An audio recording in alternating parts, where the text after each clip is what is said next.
הייתי ליד העמיתים שלי מהצוות הרפואי כאשר לקחו אותם, היכו אותם ועינו אותם, ואז שחררו חלק ועצרו אחרים.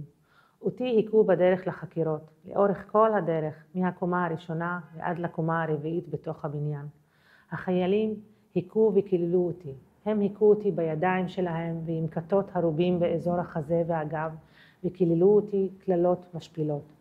היו לי כאבים בחזה, ביקשתי טיפול רפואי, אבל לא קיבלתי שום סוג של טיפול. נוצרה לי מורסה בירך מצד ימין, במקום שבו עברתי ניתוח לפני המעצר והייתי צריך טיפול יומי. במהלך תקופת החקירה ביקשתי משככי כאבים ולא קיבלתי. ביום הרביעי למעצר פגע פגז בבניין שהייתי עצור בו וכמה חיילים נפצעו. בעקבות זאת החיילים שם התנקמו בנו. הם היכו אותנו בראש בעזרת הרובים שלהם ואחר כך העבירו אותנו לבניין מגורים אחר. הותקפתי קשות על ידי החיילים. הסברתי להם שאני צריך להחליף את החבישה בירך, אבל הם סירבו.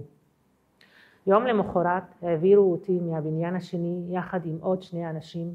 החיילים אזקו את הידיים שלנו מאחורי הגב וגם את הרגליים והתקו חזק מדי.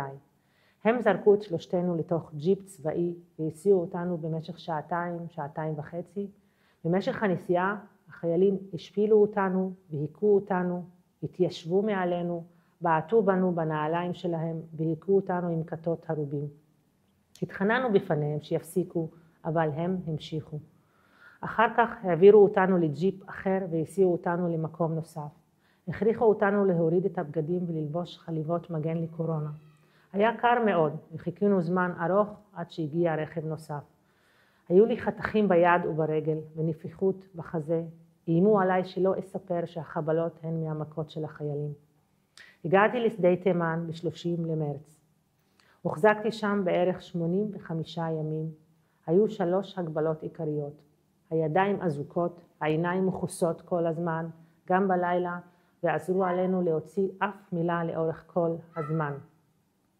אחד העונשים הוא להוציא את האסיר מחוץ לחצר הכלא ולהכות אותו קשות. בכל יום 2-3 עונשים כאלה, ולפעמים זה נעשה בצורה אקראית. רק בגלל חשד כלשהו. עונש אחר זה תרסיס פלפל בפנים. יש גם קללות בלתי פוסקות והיו כמה מקרים של תקיפות מיניות. החדרת אלות או מוט חשמלי לישבן שגרמו לי סימני כוויות או פצעים בישבן. אני שמעתי על יותר מ10 מקרים וראיתי ובדקתי 3 מקרים.